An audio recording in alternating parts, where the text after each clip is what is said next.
श्रीराम समर्थ.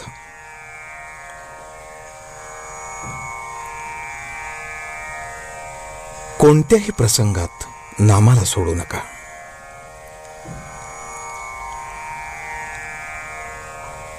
आकाशाला भिवून पळाले तरी कुठेही आकाश हे असणारच. त्याप्रमाणे कुठेही गेले तरी देह, मन आणि त्याच्याबरोबर त्याचे भोगही आपल्याबरोबर येणारच. म्हणून आपल्या वाट्याला आलेले कर्माचे भोग समाधानाने भोगायला शिकावे.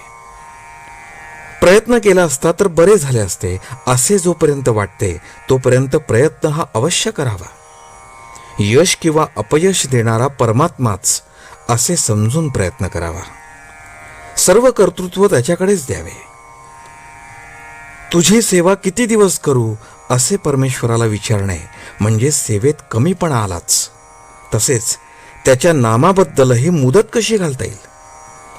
विषय किती दिवस भोगू असे नाही आपण म्हणत, मग नामाबद्दलच असे का विचारावे. आज भगवंत एका टोकाला आणि आपण दुसऱ्या टोकाला आहोत. त्याच्या नामाने त्याला जवळ आणावा. आपल्याला जितका आपल्या देहाचा विसर पडेल तितका भगवंत आपल्याजवळ येईल. भगवंताच्या नामातच सत्संगती आहे.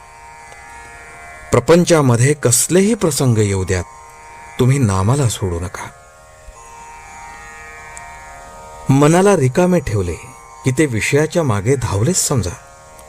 म्हणून आपले मन नेहमी गुंतवून ठेवावे.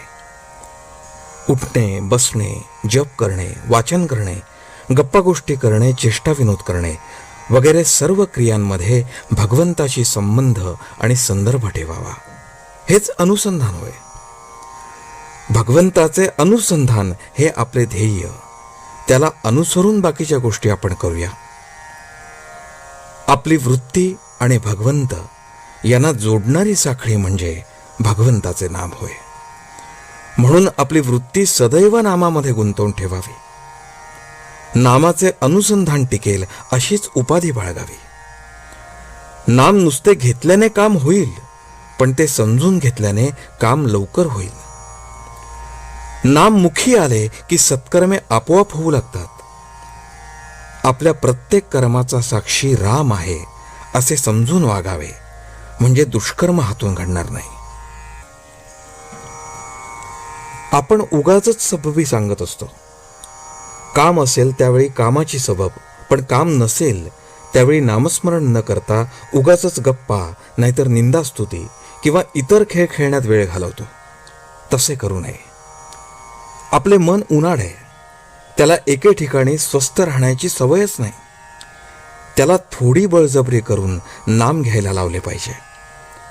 नामामध्ये भगवंताची शक्ती असल्याने नाम घेणाऱ्याची देहबुद्धी क्रमाक्रमाने कमी होते आणि नाम स्थिरावते.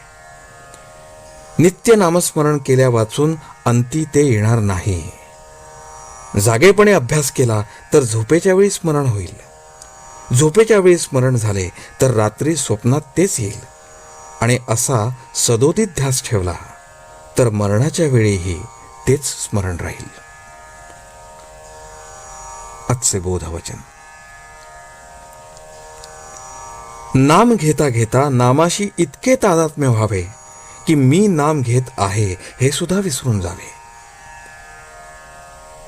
जानकी जीवन स्मरण. जय जय राम.